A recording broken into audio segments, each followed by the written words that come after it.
Folks, it'll be about 2 more minutes before we start. Once again, we thank you for your patience. I assure you the program will be worth the wait.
I'd like to welcome everybody to today's webinar. I am Alan Jay, Director of Outreach and Development here at the Zionist Organization of America. On behalf of ZOA and our partner organizations, the Yesha Council, MyIsrael, and the Shiloh Policy Forum, I would like to welcome you first to this first installment of our 3-part mega event in support of Judea and Samaria to be aired on 3 consecutive Sundays. Please keep your microphones on mute for the duration of the program. There will be a question and answer session later in the program, which will be facilitated through the Zoom chat feature found in the middle bottom of your screen. We will get to as many questions as possible. And once again, please keep your microphones on mute. With no further ado, I'm going to hand the program over to Sara Haetzni-Cohen, Chairman of MyIsrael, and our moderator for today. Sara. Hello, thank you, Alan. Hello, everyone, and welcome to the Judea and Samaria virtual mega event. We are very excited to be here today with you and look forward to seeing you in the next 2 Sundays as well. This event is a result of a collaboration between 4 different Zionist organizations: the ZOA, the Zionist Organization of America, the Judea and Samaria Yesha Council, the Shiloh Policy Forum, and MyIsrael movement, Israel Sheli. It is broadcast live also on Arutz Sheva's website, reaching tens of thousands of households. My name is Sara Haetzni-Cohen, and I'm now talking to you live from Jerusalem. I'm the chairwoman of MyIsrael movement. MyIsrael movement is a Zionist action group that uses social media to mobilize hundreds of thousands of activists and encourage Zionist activism and pro-Israel activities on the internet and in the field. Together with our partner organizations, we decided to organize this event after understanding that even amongst supporters of Judea and Samaria, there was a true need to expand and deepen the knowledge with respect of this region. Indeed, in the complex period we're all in the middle of an international pandemic, we want to take a few days and put all of these pressing issues on the side and take a deeper and longer lasting look at the region. For decades, The hostile media and international organizations painted a distorted picture which does not reflect what is really happening on the ground. Our goal in this few days, in this very exciting event, is to bring the real Judea and Samaria into your salon. We want you to understand the reality. We want you to understand the truth on the ground. We have only one request. Take all the information you will gather today and in the next meetings and spread it. Do not keep it only to yourself. Become ambassadors for Judea and Samaria and for Israel. We have thousands of viewers right now in our various platforms, including Zoom, Facebook, YouTube, and Arutz 7. We urge each and every one of you, take the information you will get and use it to defend Judea and Samaria. We need you. Of course, you can always get more information on the websites of the different organizations. Go to these websites, get even more knowledge, and use your knowledge to fight the lies that told against us. This is the only way we will defeat the ignorance that threatens us. The Middle East is a tough neighborhood, and Israel is the only democracy in the region. In recent years, there has been significant progress in the geopolitical field, and we can see serious achievements that push Israel, the region, and the entire world forward. All this would not have happened without our great friend, the United States, and without you, our friends, our family from all around the world. But these achievements are not enough. We want to keep moving forward. Of course, we cannot ignore regional and local trends. We need to take into account the ongoing challenges coming from reality on the ground in Judea and Samaria, and of course in border Israel. In the next 3 Sundays, we will hear from top-of-the-line experts and practitioners and gain deeper understanding of the area. We will do this from a perspective that recognizes our historical roots, our legal rights, and the fact that this land is the land of the Jewish people. Today, on the first of the 3 Sundays, we will deal with the economic situation on the ground and various aspects of what is called economic peace. We will focus on building bridges through cooperation rather than walls of separation. Next Sunday, February 14th, we will invite you to start your Valentine's Day with a special program on the legal basis for our rights. 18 months ago, then Secretary of State Pompeo recognized our rights to the region. And on this day, we hope to discuss the ramifications, both of those rights and of the US recognition of those rights.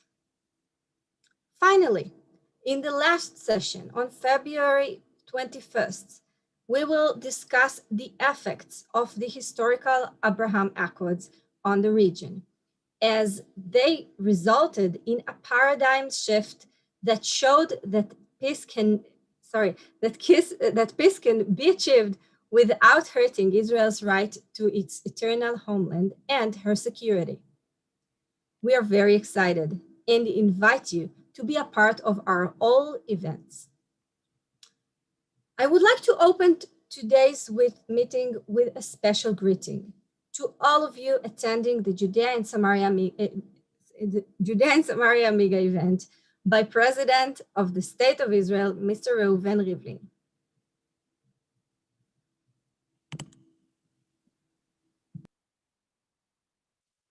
יקיריי, ההתיישבות ביהודה ושומרון התבססה בימיה הראשונים על תמיכה הדוקה של תנועת העבודה, ולימים היא קיבלה חיזוק ועוצמה במאמציו של מנחם בגין להקים עוד ועוד אלוני מורה.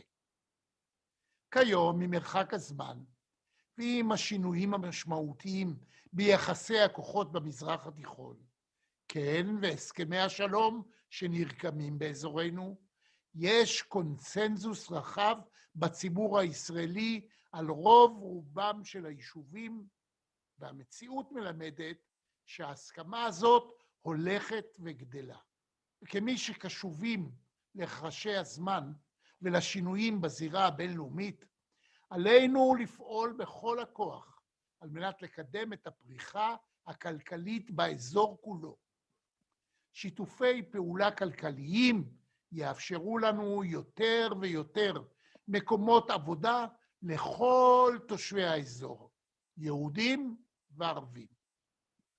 היום, השקעה ביהודה ושומרון היא הזדמנות אדירה למי שרואה למרחק. המציאות הפוליטית תביא, כך אני מקווה, לפיתוחה של כלכלה באזורי תעשייה משותפים, כלכלה שתהיה לטובת התושבים כולם. פיתוח התעשייה יכול להיות הן בסיוע התעשייה המסורתית והן בקידום יוזמות הייטק, פיתוח סביבתי ועוד. רק מתוך חיים יחד ובגובה העיניים ייבנה אמון בין אנשים. שלום נבנה בין אנשים, לא בתרקליני הדיפלומטים, אלא במפעל, בעבודה המשותפת, שכן מכאן רק השמיים הם הגבול. לאורך השנים הבעתי את עמדתי הברורה כי מדינת ישראל חייבת להיות מדינה יהודית ודמוקרטית. בכל שטח שבו נכיל את ריבונותנו, עלינו לתת זכויות וגם חובות לכלל הדרים בארץ. שכן לא נגזר עלינו לחיות יחד. נועדנו לחיות יחד, גם אם יש בינינו כאלה שלא כל כך אוהבים אחד את השני. יש למתיישבים חלום גדול, וכדי שהחלום יתגשם, על ראשי ההתיישבות לפעול להעמקת החיים יחד, לבנות קשרים של אמון לדורות הבאים, שהרי בני איש אחד אנחנו, כולנו בניו של אברהם. אברהם אבינו, האב של שנינו. זה הזמן, זו השעה, ואם לא עכשיו, אימתי. אז היו ברוכים וחזקים.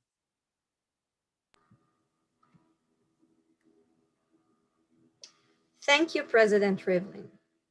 The Honorable Ambassador Gilad Erdan recently took on the challenging and important role of being dual ambassador of Israel both to the United States and to the United Nations. Ambassador Erdan also sent us a greeting for this special occasion.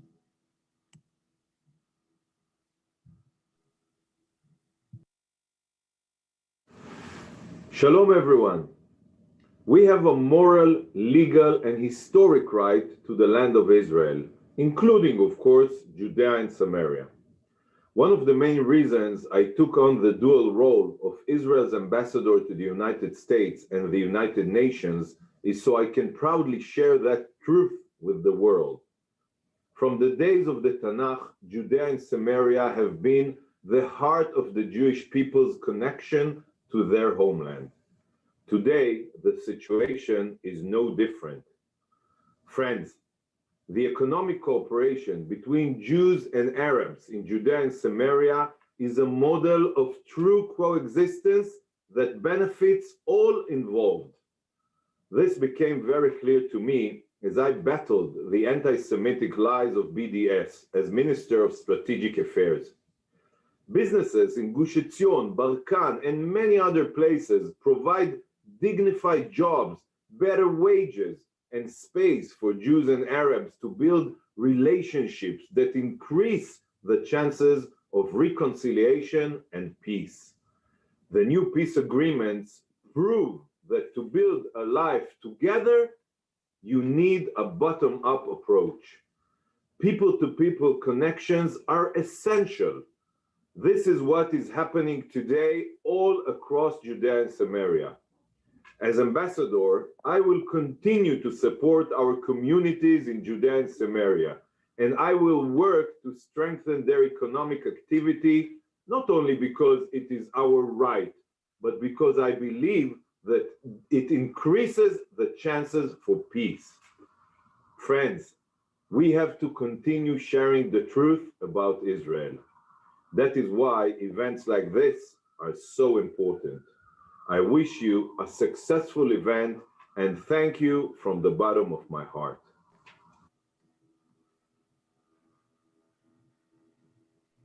Thank you so much, Ambassador Erdan.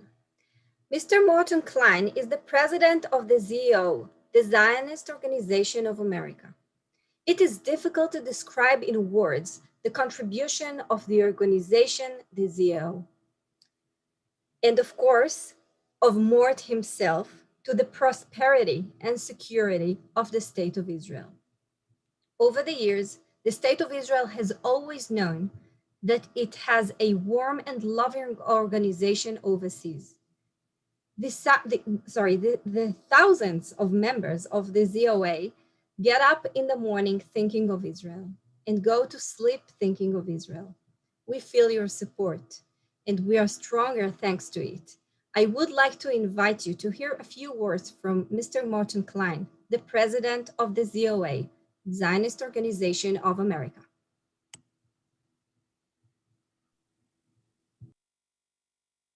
Hi, my name is Mort Klein. I'm the national president of the oldest pro-Israel group in the United States, the Zionist Organization of America, the ZOA. I'm pleased and honored to be with all of you today, with President Rivlin, with Ambassador Gilad Erdan, all of today's speakers, and so many friends at this Judea and Samaria mega event. The ZOA stands with our Jewish brothers and sisters in Judea and Samaria. These lands are guaranteed to the Jewish people by God, by binding international law, by history, and by the blood of the courageous Jewish boys who recaptured and liberated the Jewish people's lands in 1967. A little over a century ago, the ZOA was at the 1919 Paris Peace Conference, helping to present the proposals that led to the international recognition of the Jewish people's rights to this very land. Throughout the years, ZOA has been educating American public, the Congress, that Judea and Samaria are not occupied Palestinian territories. They are the Jewish people's lawful historic lands. At ZOA student and adult Israel trips, we bring them to Efrat and Ariel and Hebron and Beit El. You and the Israeli government must insist that birthright and the federations and Israel bonds and AIPAC and synagogue trips must visit these extraordinary and ancient Jewish towns. ZOA has also been fighting for Judea and Samaria at the World Zionist Congress. We successfully passed resolutions to stop BDS targeting Judea and Samaria. With Yesha's help, the ZOA coalition and our friends in the rational, centrist, and religious camp won a stunning victory there. We are now positioned to promote investments by Israel's national institutions in Judea and Samaria, among other key issues. Last year, the ZOA placed huge banners in Jerusalem promoting ZOA's Sovereignty Now campaign.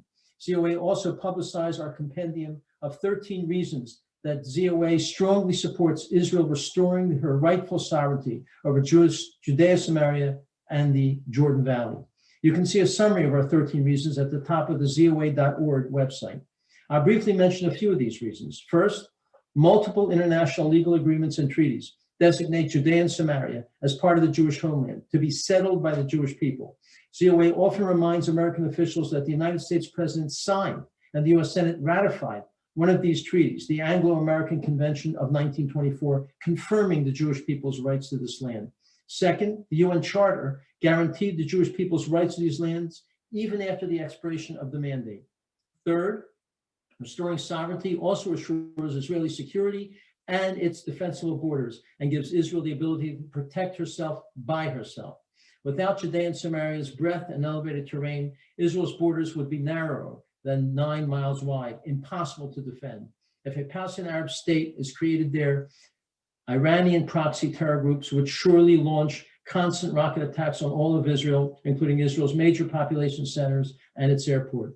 Fourth, restoring sovereignty provides stability, normalcy, humanitarian rights, legal protections such as labor laws, and freedom from excessive military bureaucracy to over 500,000 Jewish residents there and prevents the unconscionable ethnic cleansing of Jews. Fifth, restoring sovereignty keeps the Jewish historic and biblical heartland within the Jewish nation and assures access to Jewish holy sites and vital archaeological sites. Here is where Abraham purchased his and Sarah's burial place. King David was anointed and ruled there. Jacob slept and dreamt there. Joseph is buried there. The ancient tabernacle stood for hundreds of years there. The Maccabees established their base there. The Jewish kingdoms have existed there for hundreds of years. The Jews are the people indigenous to this land.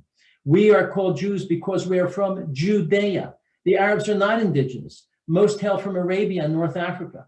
There was never a Palestinian Arab state here, never a Palestinian king or queen. Israel has already waited 54 years since Israel liberated Judea and Samaria.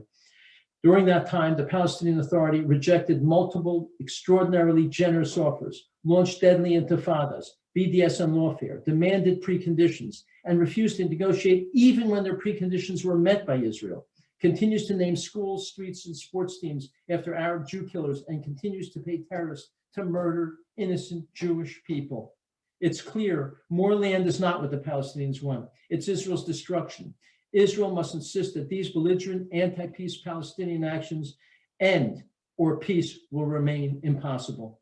Restoring Israel's lawful, internationally guaranteed sovereign rights is not a unilateral act. It is long overdue justice.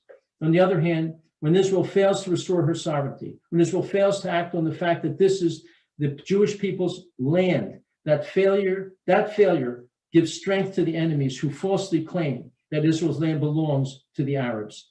Tens of thousands of Jews and more are making Aliyah now in the wake of enormous increase in worldwide anti-Semitism. As former Prime Minister Yitzhak Shamir once said to me, let's help these Jews establish their homes in the Jewish homeland of Judea and Samaria. I agree. We love you. We support you. God bless America. God bless Eretz Yisrael.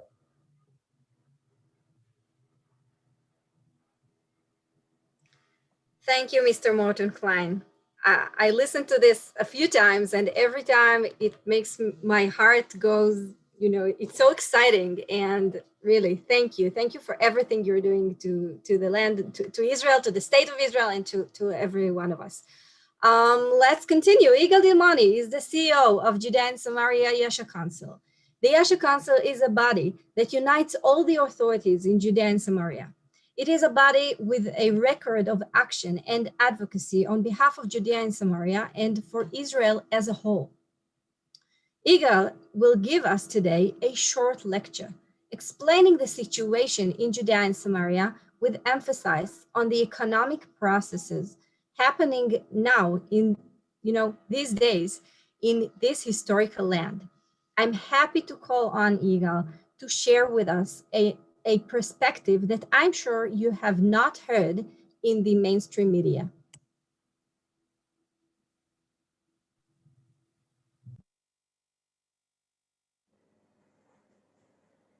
Thank you, Sara, and thank you all that you are here to hear about Judah and Shomron, Judea and Samaria. And I want also say thank you to our partners in the ZOA, in MyIsrael, in the Shiloh Policy Forum, all the people that help us to arrange this big virtual event of Judea and Samaria. Let's begin. In Judea and Samaria, we have 24 activity local authority, municipality, city, and regional council. The Yesha Council is the umbrella organization for this authority. We take care of their shared interests. We take care of this land, which is so important to the Jewish history, to the Jewish nation. Today, 476,000 Israelis live in this area in Judea and Samaria and the Jordan Valley. 53 years ago, no Israeli lived here at all. And today there are almost 500,000. It's a miracle. We're moving quickly towards the goals of having 1 million Israeli citizens here in the historical homeland of the Jewish nation. I want to speak about our 3 goals of Yesha Council. One is to apply the Israeli sovereignty over this area. 2 is to bring 1 million Israeli to live here in Judea and Samaria in the Jordan Valley, what we call Chazon HaMilyon, the vision of 1 million. And 3, to develop the area with road, transportation, water, electricity, and economic infrastructure. Today, I want to speak about the third goal. We believe that it's time to think differently, that it's time to think strategically about the future of this area. Today, we are busy together with other government ministries making master plan for electricity, transportation, water, alternative energy, industry, tourism, economic, and environment. The connection of Judea and Samaria to the rest of the state of Israel is of great importance as part of the desire to bring normalization to the region. When I worry about the construction of a new road so that there won't be accident, it is not a road that will be just for me or other Jewish, but rather it will be for Arabs and all the people that live at this area as well. When we add improvements in infrastructure of water and electricity, it's the same infrastructure that will be supplied to the Arab village that are located in the area next to the Israeli community. My worry and concern for the future of the area are for the entire region. There is a claim that the Israeli community are burden on Israel and make difficult for the Arab life. The people who say this are people who don't let the facts confuse them. We believe that we are here not the problem, we are the solution. Let's hear some facts about it. The Gaza Strip is under control of the Palestinian government, and there is no Israeli presence there. It's ruled by the Hamas, a radical Islamic regime. Israel took out all of the Jewish community from there. You remember Gush Katif until today. In Judea and Samaria, we have Israeli security control, and Israel has established communities here in Judea and Samaria in the Yesha Council. If we compare the quality of life between the Arabs who live in Gaza under the Hamas control and between the Arabs of Judea and Samaria who live next to the Jewish community, we will find interesting thing. Here's some facts. The unemployment rate in Gaza at 2018 was 52%. In Judea and Samaria, it was only 17%. The more time passed since our presence in the region, the more the situation worsened in Gaza. The labor force of non-working people and job seekers is 25% in Gaza and only 8% in Judea and Samaria. The GDP per capita in Gaza is about $1,600 per capita. If I compare it to $4,200 in Judea and Samaria, the total value of export in Gaza is $8.2 million. In Judea and Samaria, it's $1 billion. Most of this go to Israel. Jewish presence in the area also create jobs for the Palestinian people. The number of Palestinian residents working and earning a living in the entire state of Israel is about 140,000 workers.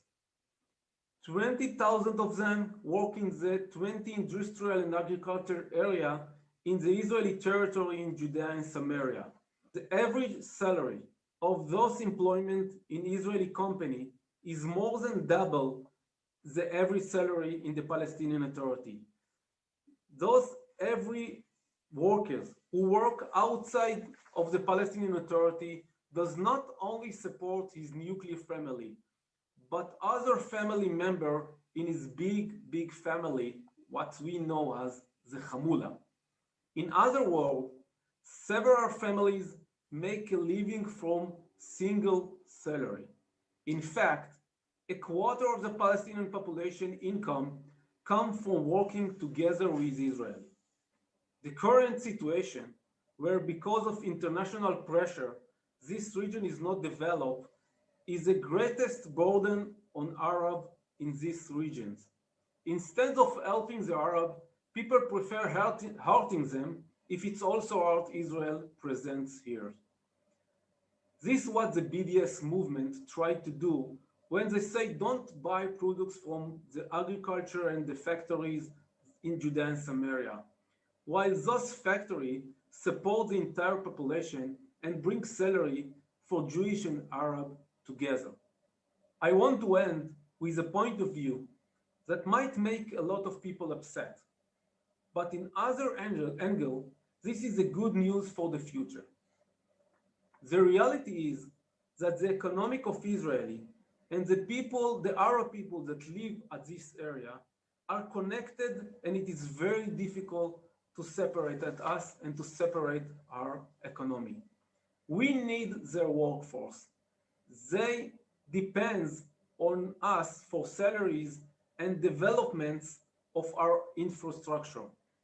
The good news is this shared economic is precisely the main way today to peace and quiet in the region. It's in Judea and Samaria, here in Israel, here in the Middle East, and from Israel to the Gulf states, like we saw at the Abraham Accords. This is what we call the economic peace. And this is what we do here at Judea and Samaria. Thank you all for your listening and enjoy the rest of the event. Thank you.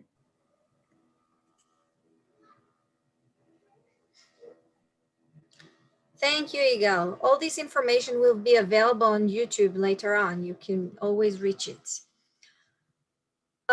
So we're now moving to our next chapter in this very exciting event. We will begin the second part of the event. It is a fascinating panel featuring experts and practitioners on the issue of economic peace and building bridges between population using the economy. We would love for you to be an active part of this conversation as well. I invite you to ask questions and comments in the chat on the Zoom or in the comments on Facebook and YouTube. Since time is limited, we will not be able to get all the questions, but we promise to try and present selected questions to our panelists. We have 3 distinguished participants in today's panel. Dr. Yechiel Leiter holds undergraduate degrees in law and political science, a graduate degree in international relations, and a PhD from Haifa University in political philosophy. He also served in senior government positions in the ministries of education, finance, and transportation, and policy advisor to the president of Paraguay. He is currently a senior fellow at the Shiloh Policy Forum and head of Forum's international department.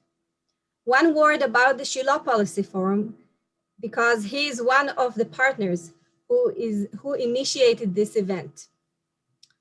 The Shiloh Policy Forum is a research and policy institute established by the Kohelet Policy Forum, which aims to strengthen, develop, and expand Jewish communities in all parts of Israel. Thank you, Yechiel, for being here today with us. Mr. Avi Zimmerman. Avi Zimmerman is the president of the Judea and Samaria Chamber of Commerce and Industry. He is also the CEO of the Integrated Business Roundtable, an impact investment group that supports the development of the Israeli-Palestinian business ecosystem. Thank you, Avi, for being here today with us. Thank you, Sara. And hi, Mr. Yaakov Berg. Yaakov Berg is the founder and the CEO of Psagot Winery. I recommend on this one. Psagot Winery is located in the Binyamin region and is one of many wineries in Judea and Samaria that produce close to 2 million bottles of wine annually. Thank you all for being here today. So I will open the panel with an identical question for all participants. I would like you to share with us, and we'll start with you, Yechiel. How do you define normalization, and what is this? You know, we use this phrase of economic peace, and I want you to give your perspective of what is this economic peace we're all talking about? How does it affect the region, and what's the opportunities that it opens to us? So Yechiel, let's begin with you and then continue. Thank you, Sarah. It's a pleasure to be here. Shalom to Avi and shalom to Yaakov. It's always a disadvantage to meet with Yaakov virtually, because when you meet in person, you get to drink a l'chaim. And here we can only have a l'chaim by ourselves. Sarah, you know, you're a people person. You're doing a great job virtually. I know it's difficult to be a hostess online. But, my kids here are doing a much better job than me, being quiet. Well, kol hakavod to them. Let me, before I begin, let me just extend a big virtual hug to Mort, Klein. We go back about, I think 31 or 32 years. I was speaking in a synagogue in Philadelphia representing Yesha. At that time, I don't know, we were a few 10,000 residents. Today, Baruch Hashem, we're close to 500,000. And, you know, a fellow got up from the audience and came up to the front and gave me a big hug. He said, "I'm Mort Klein."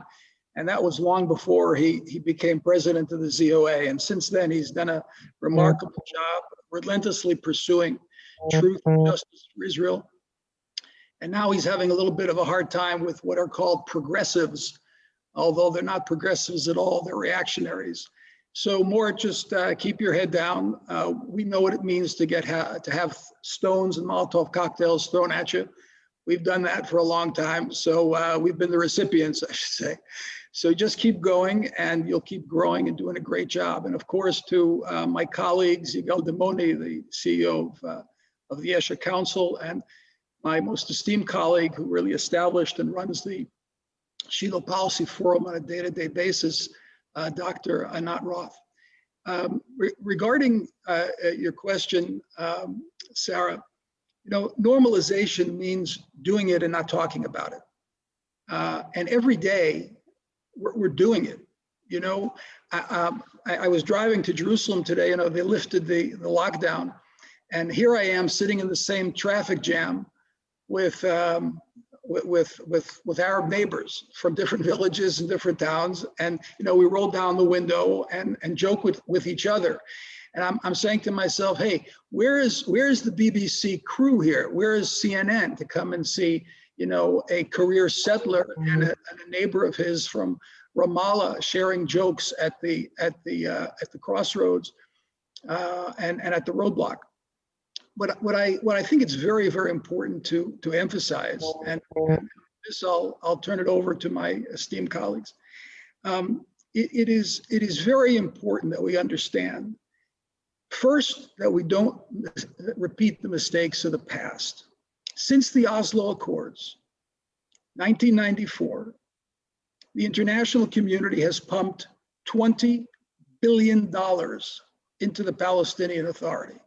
Now, I don't know if anybody really understands what that number is, but in order for you to understand, it's 15 times the amount of money that was spent on the Marshall Plan to rebuild Europe after the Second World War.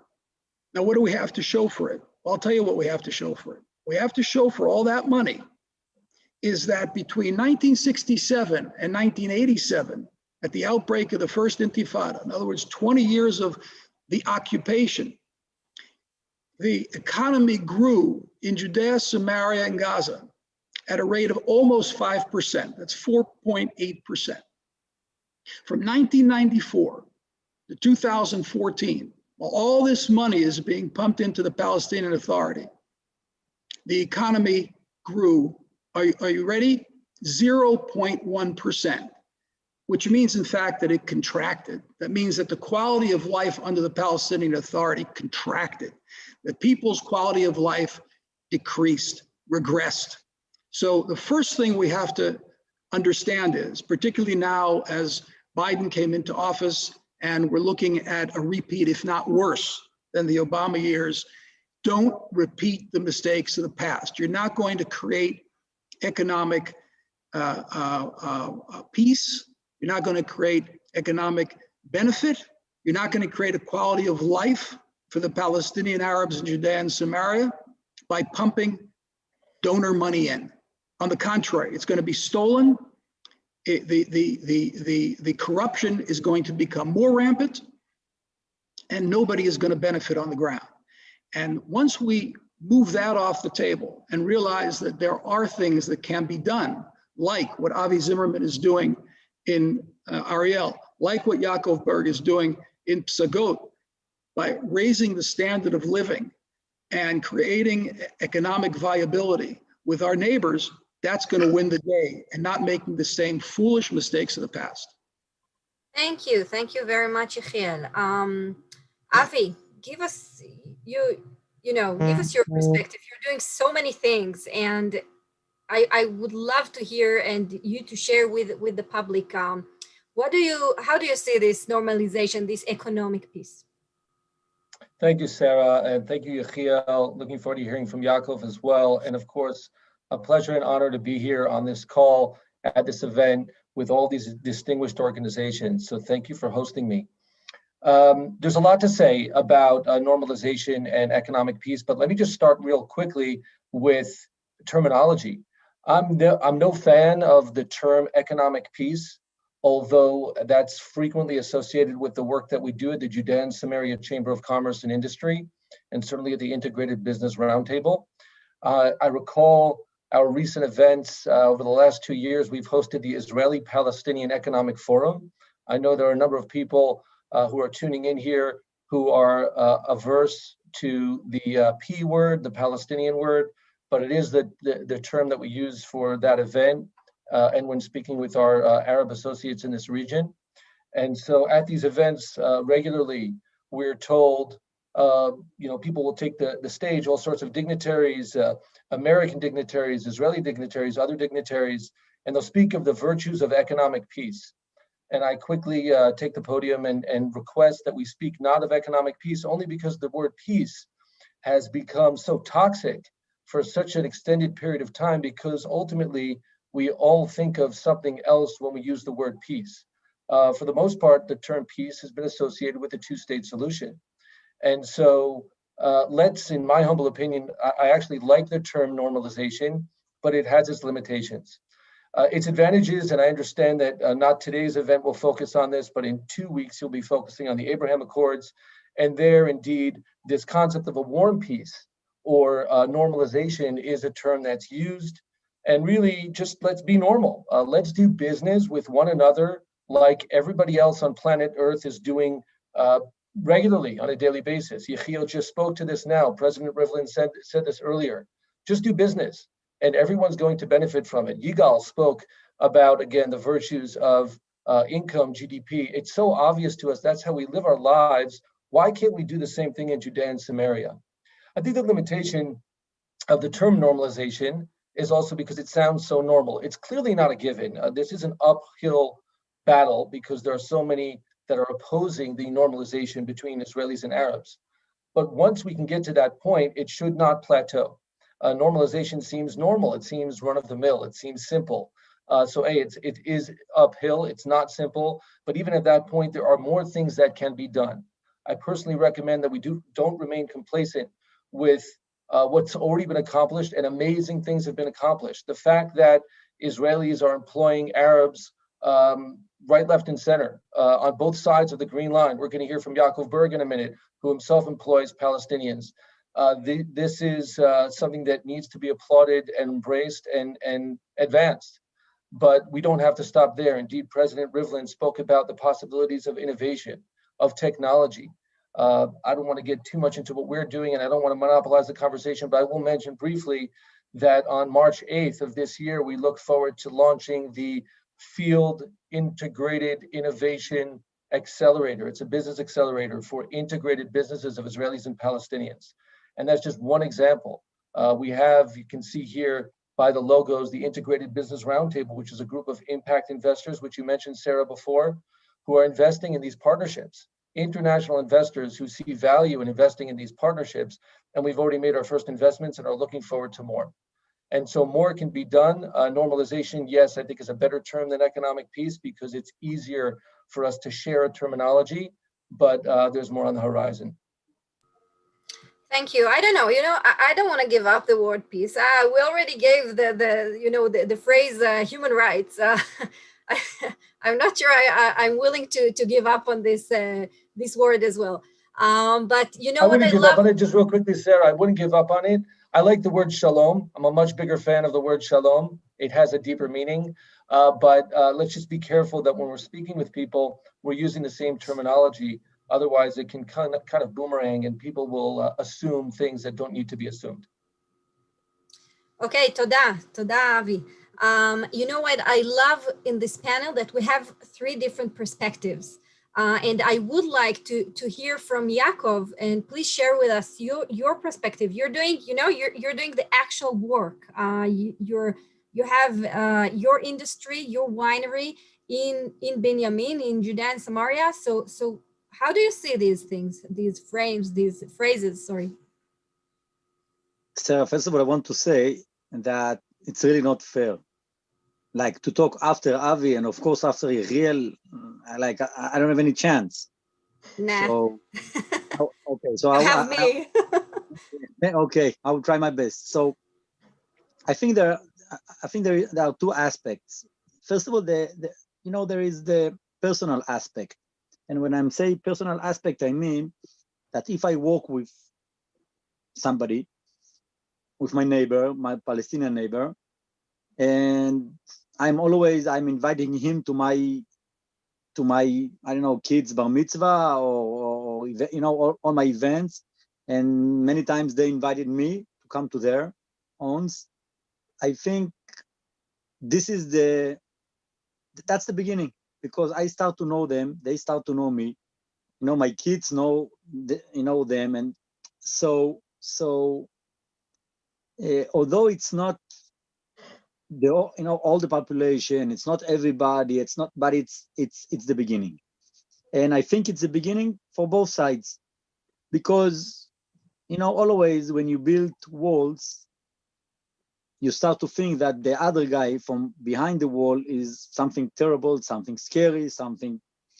And so that personal aspect, it's very important. And I see it, day by day, really day by day. If my Palestinian friend or worker or somebody that I work with have a problem and he call me, and you know what? I'll give you a story. One day, the guy that built me the winery, Abu Ibrahim, he came to me. He says, Yaakov, listen, my kid, I need to marry my kid, and please, I need some money. Can you borrow me some? He says, no, Abu Ibrahim, no problem. How much do you need? He said, how much you need? And I gave him. A day after, my friend from the army that I spent many times, some years with him in the army, and like a Jew, he came to me and he says, call me, he says, Yaakov, and the same request, Yaakov, I need whatever, can I get some money? I says, Chaim, no problem. Please sign a paper here, say Yaakov gave you that amount, and whatever you have, you give me back. And I gave him. So to my Palestinian friend that I didn't spend so much with him in the army, and I gave without a paper. With my friend that I know him, why? Because I know Abu Ibrahim, and I know Abu Ibrahim that if I will ask him to sign a paper, he's not going to talk to me anymore. And I know that Chaim has no problem, because he knows that it's okay, it's fair enough. In other words, with that personal connection, you start to know something that it's behind scenes, behind the simple things, and I think that's the most important thing.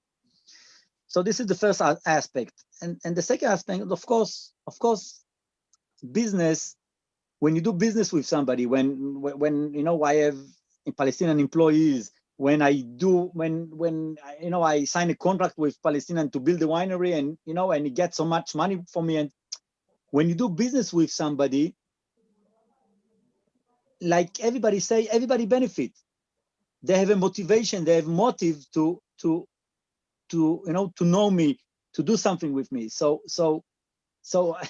I think there is cannot be doubt that this is the real, when we talk, you know, when you say the word peace, this is peace. Because to say let's build a wall, let's divide, I don't want to see you, and I mean, the end is going to be that I'm going to hit him, he's going to hit me, and that's it. So if we believe, if we talk, if we say peace, if we believe that we have supposed to be a future together, it's only by doing business together, because I believe that only that way can really bring us one day, it's not going to be tomorrow, but one day, to the understanding, and especially to the Palestinian understanding, that they benefit, they have a lot to lose if we are not going to be here. So Yaakov, let me continue with you, because at the end of the day, we're going through, this tension between Israelis and Palestinians, and paradise is far away from here. And what obstacles, what challenges are there in the path that to this normalization, to this economic peace? Could you share with us, from your experience, what challenges are on your way? Our way?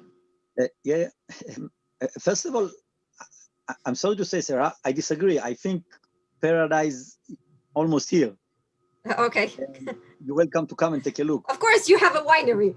Okay. No, not just, no, seriously. People that come aboard and, they came with the same, they assume that it's going to look terrible. We're suffering. It's terrible. And I don't think that's the reality. I think the reality that we are almost in heaven. And I don't like to complain. We have only few little things to accomplish. But however,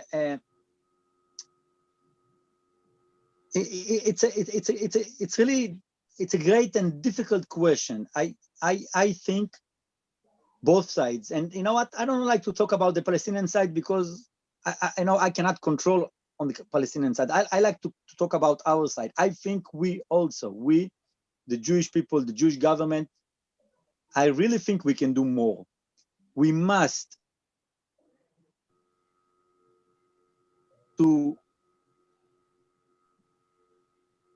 let's call it, give a price, and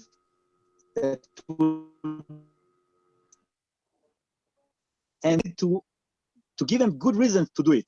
And I think we can do much more. We have a whole plan how to do it, but it must to be clear. And I think President Trump was the first one that put it on table, saying, because it came from business, he's saying, if you do that, you get.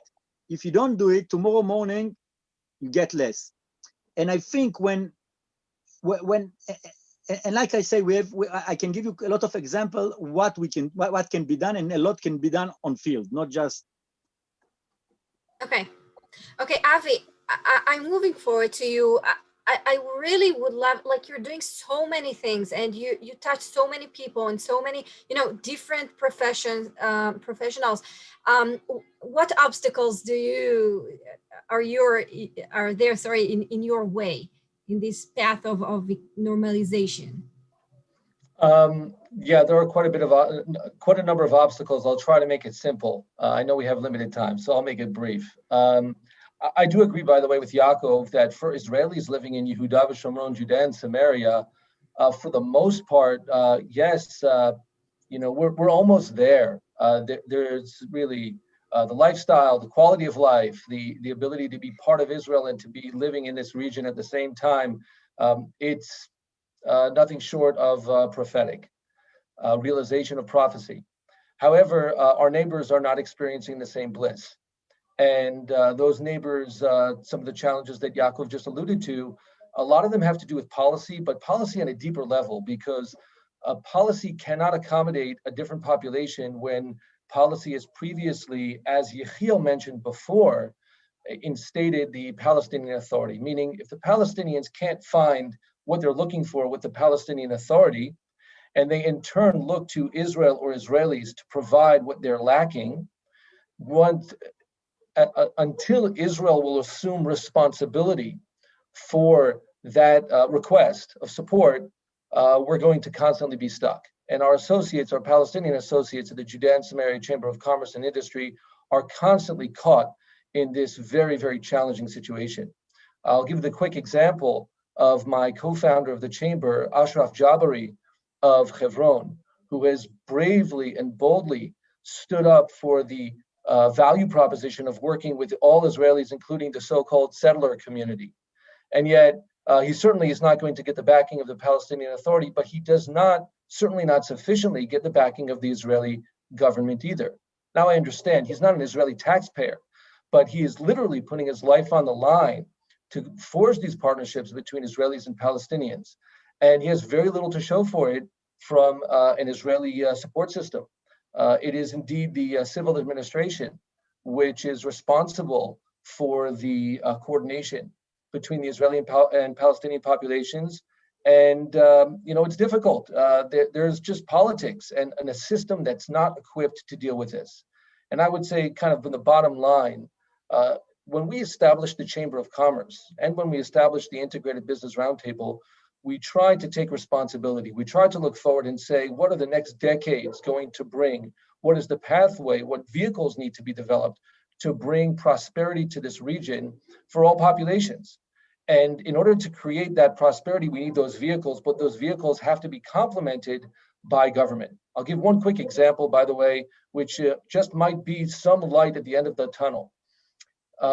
I've heard some of the concerns about and maybe it's just because I'm confused between what's been said and what I'm seeing popping up here in the Q&A and in the chat, but there are concerns about the Biden administration. What's that going to look like?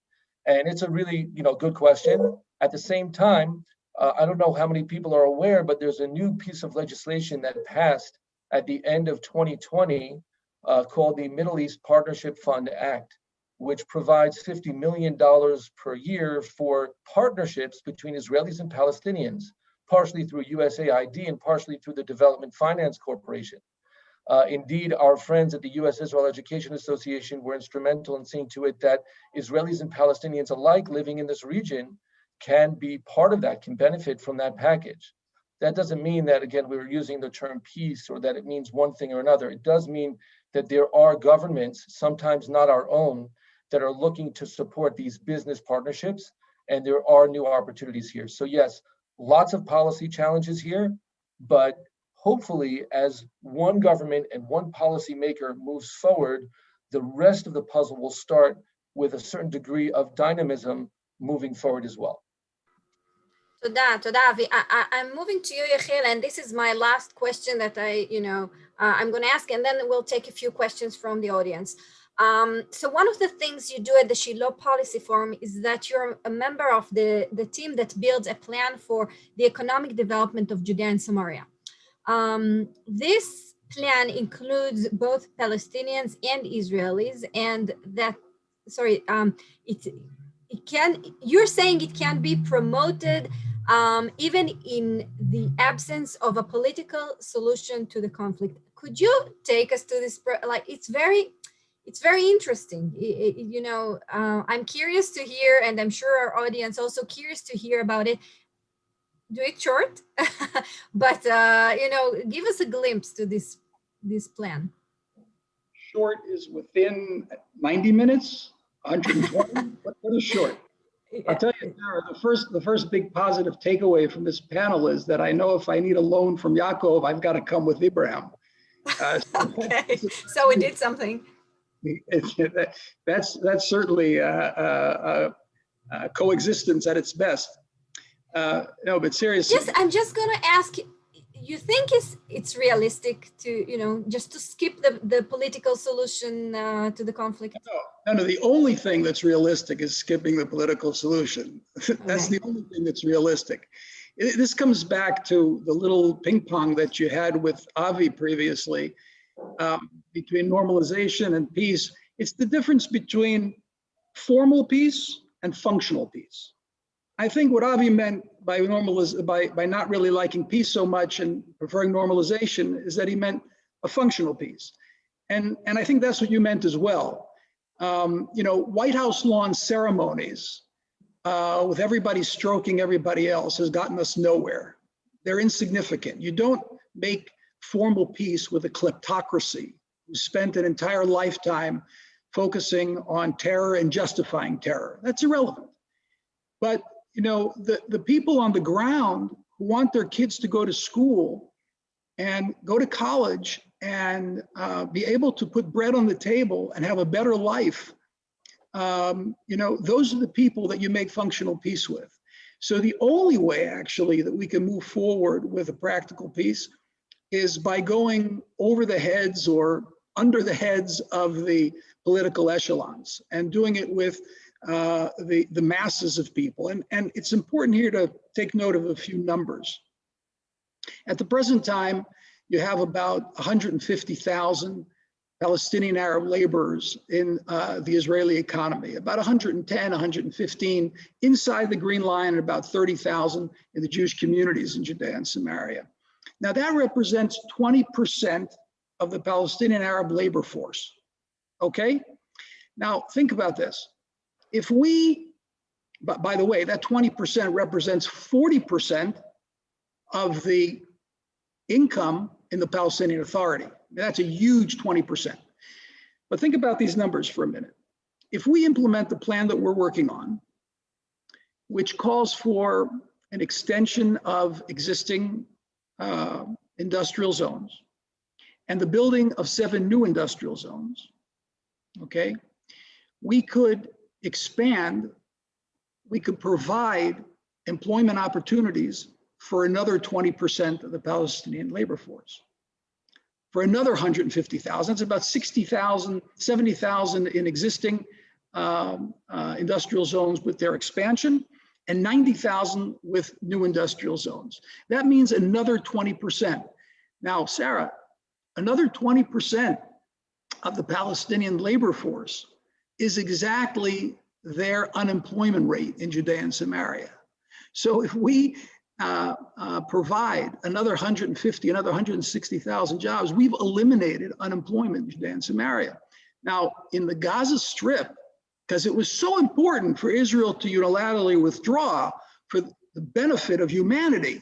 So we did so much good for humanity that now, in 20 years, the estimate is that the Gaza Strip will not be fit for human habitation. That's a Palestinian estimate, okay, of critics of the Hamas government, where 53% are unemployed, where youth unemployment is over 60%, and where there is no food security for about 50% of the population.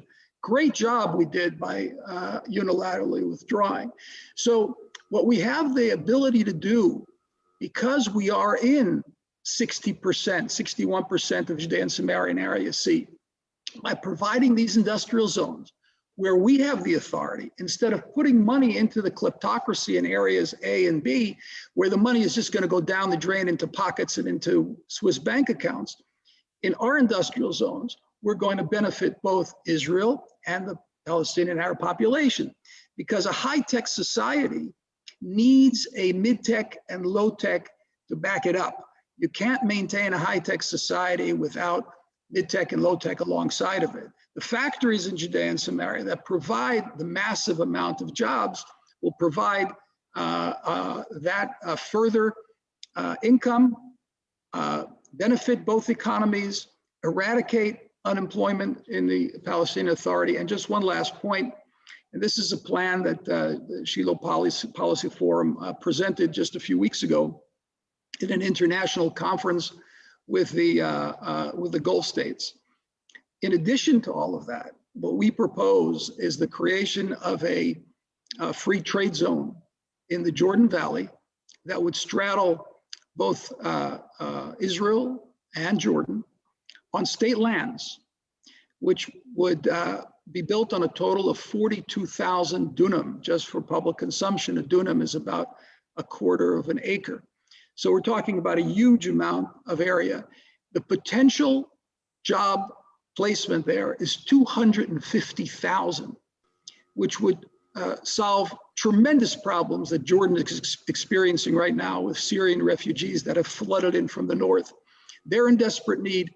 Palestinian Authority people are in need of employment, and Israel is in need constantly of economic expansion.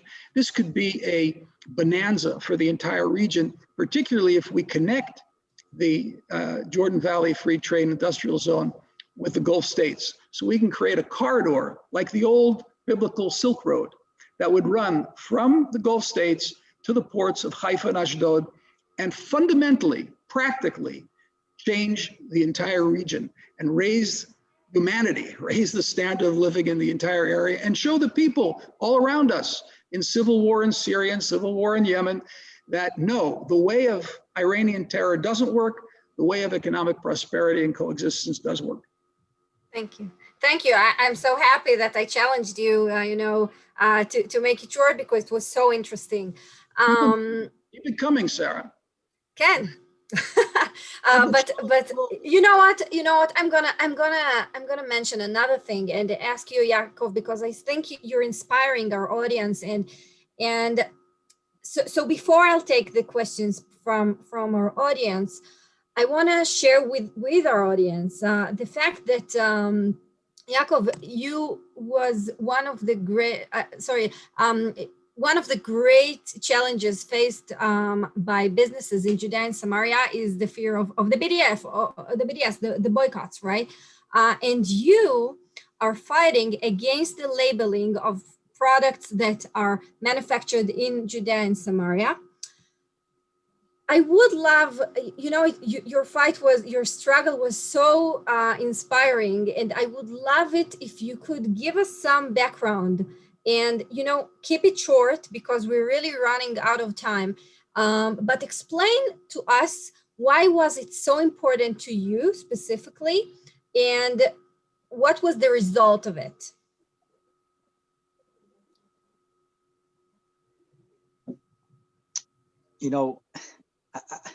I born in Russia. Nobody is perfect. And I came to Israel when I was 3 years old. Voila. And I remember first time when I was driving with my father, and some of our neighbors, the Palestinian neighbors, Arab neighbors, throw stone on us. And I remember my father stopped the car and ran after the guy. And of course, he catch him, and we take him and bring him to the police. And he says, "Listen, Yaakov, I came from Russia. And my father had a black belt in karate because his father told him that nobody is going to beat him because he's a Jew. But he get a lot of, it wasn't the reality. He says, when we are here in Israel, nobody is going to throw stone on me, and I remember for years, every time, we've been waiting for work, my father was running after them. There was no one time that we didn't catch the guy and take him and beat him back and bring him to the police. In other words, I don't think that the idea of saying, it will over, they will forget, it's just bad days, and those bad days will, I don't think. I think the history taught us that we need to stand up and say no. And what is my sin? The sin is that I came back to my homeland, and I produce wine here, and I share it with my Palestinian neighbors. They work in the winery. I pay them, like Yechiel said, almost 2.5 times what they're getting paid. What is my sin? What's the problem here? I really don't understand the problem. And I think that if our enemies will understand that we are standing on our rights and we believe in it, and we are not, this is the reality. And I think now, maybe we are not there, or we are not there, but I think we are almost there. Then one day, the whole world will understand that, we had an administration, the Trump, that believe in that.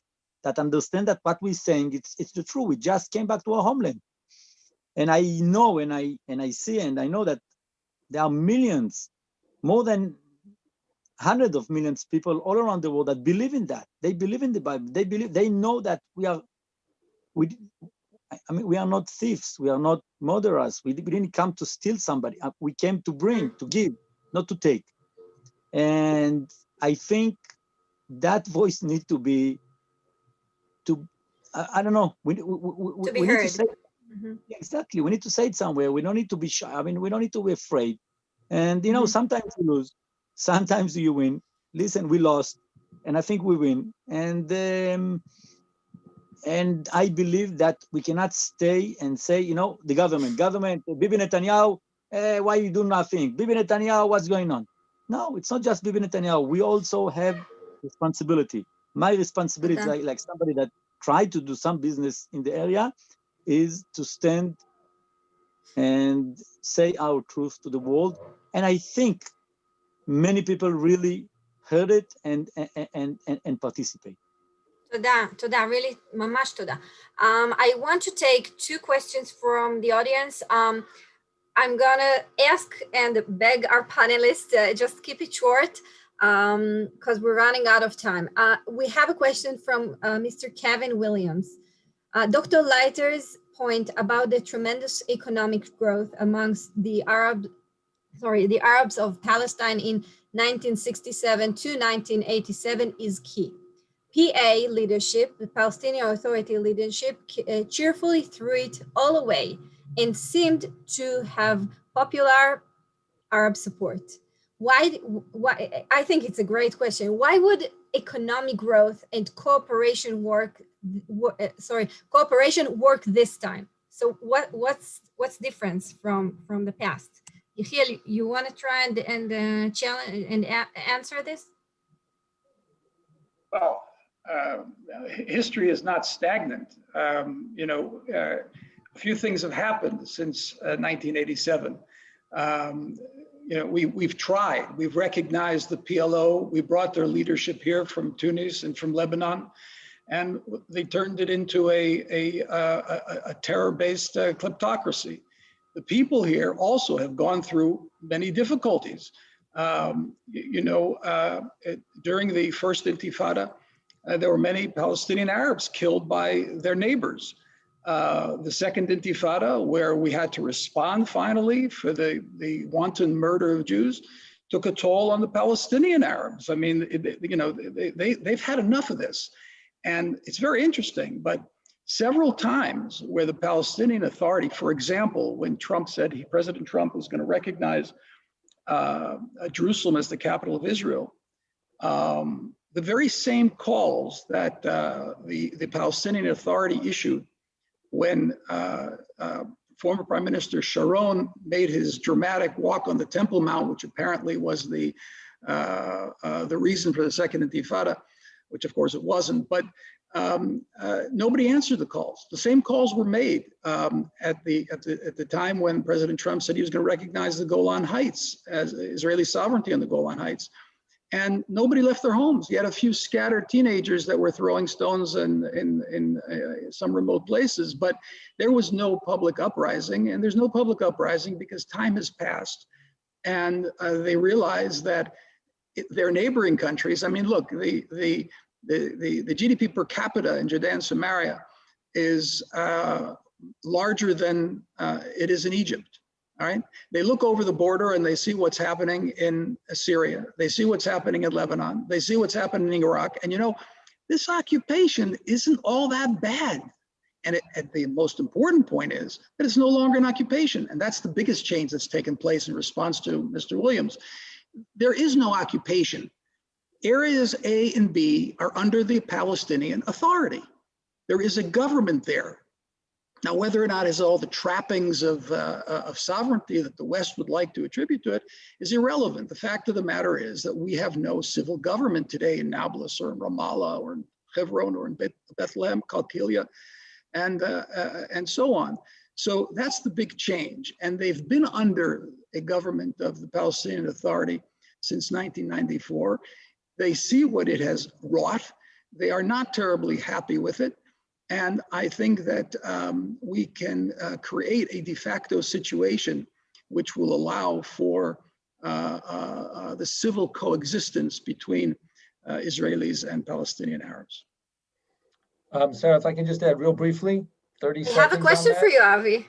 I have a question for you. So hold on. I want to ask the question, and when you answer, I want to aim it to you because it's a last question. And when you answer shortly, you can give a sentence about this previous question. So Jack McKay is asking the following question: the PA forbids businesses between Arabs and Jews. How does this affect making economic peace, and how is this ever going to be overcome? I think that you can answer this question, the best. Thank you, Sarah. And it actually dovetails very nicely with how I wanted to add to what Yechiel was mentioning. The system is broken. Let's recognize that the system is broken. And when we look again, I'm hearing a consensus here, kind of let's shift away from the politicians, let's shift away from the governments, and let's do things, as Yaakov was saying before, let's do things on the ground. Let's create this reality. In some ways, that needs to be the mantra. We have to do things that are going to effectuate change, and yet we always realize that you get to a glass ceiling at a certain point. And at a certain point, there's things you can't build without governments. Yechiel's very ambitious and exciting plan for the free trade zone is going to need government participation. That government may not be the Palestinian Authority, though. And indeed, the Abraham Accords have already pointed us in the right direction. There are Arab states who want to play ball. They want to work together. And so on a domestic level, specifically here in Judea and Samaria, the answer is day in and day out, do business together, make deals. Just the simple language of a chamber of commerce or anyone who wants to do business with their neighbor, keep doing business. And it's true, the Palestinian Authority does not allow that. And yet the benefits of doing business with Israelis outweigh the risks, and the risks are significant, but they outweigh the risks. Of course, the Palestinian people require or need a better leadership for themselves. I'm not here to knock the Palestinian Authority per se, but I am sharing the thoughts of what my Palestinian associates do say. And so the system is broken. Let's do things on the ground on a business-to-business level that works. People find workarounds, and let's encourage, when you start nearing those glass ceilings, government and again policy, as mentioned earlier, to correspond and follow. And I will say that last point. We like to think, or we tend to think, that government holds all of the cards, all of the playing cards, and it's just not true. There are, traditionally we think of these three sectors: the government sector, the business sector, and the social sector. And the business sector is a player. Let's empower that business sector, and believe it or not, government will respond.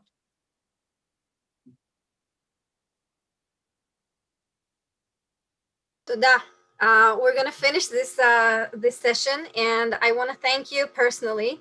Thank you, Yechiel. Toda Rabba, Avi, Toda Rabba, Yaakov. It was so interesting, and I think we could continue with it. I see, the questions are jumping, and every question is better from the other. And really, thank you. It was fascinating. We're going to continue with these last words. We end this fascinating and exciting event today.